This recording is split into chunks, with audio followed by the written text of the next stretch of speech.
totally different track this morning. One of my HCG clients has asked me to just update a couple of little things for her, and so I thought I'd throw out a few more HCG information packs over the next few days.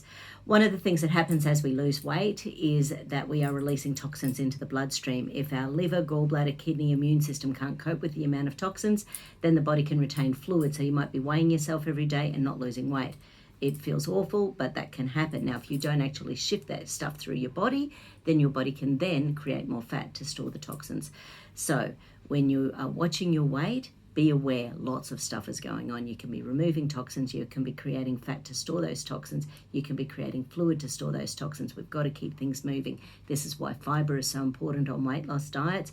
It's why, 3 handfuls of salad and veggies, not your potatoes, not your carrots, not your pumpkins, you want your salad veggies per meal, just to keep that fiber going through your body and to keep feeding your good bacteria in your gut. When you are starving on a diet, it's often your bacteria in your large bowel that are screaming out for fiber, soluble and insoluble. So that's my thought for the day. Have a good one. Bye.